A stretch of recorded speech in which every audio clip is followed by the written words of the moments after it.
CAC 40 termine la semaine sur une note positive.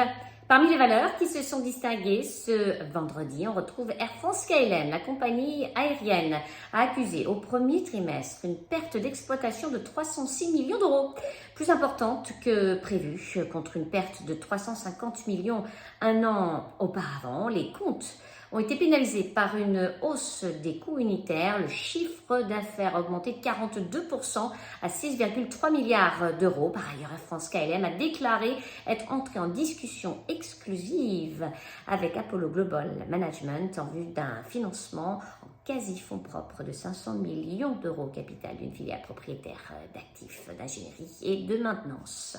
On passe à Thales. Le groupe de défense a de son côté dévoilé pour le premier trimestre un chiffre d'affaires de peu plus de 4 milliards d'euros, en hausse de 7,9%, données publiées de 9,4% sur une base organique. Les prises de commandes se sont établies à 3,42 milliards d'euros en croissance organique de 14% sur un an.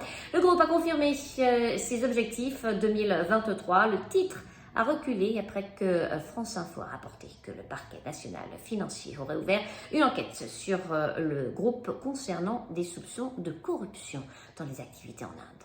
Dans le reste de l'actualité, Arkema, le chimiste de spécialité, a enregistré au premier trimestre un EBITDA en repli de 40,7% à 367 millions d'euros. Néanmoins, meilleur que prévu, le chiffre d'affaires a reculé de 12,6% à 2,52 milliards d'euros. Le groupe a confirmé ses prévisions pour 2023.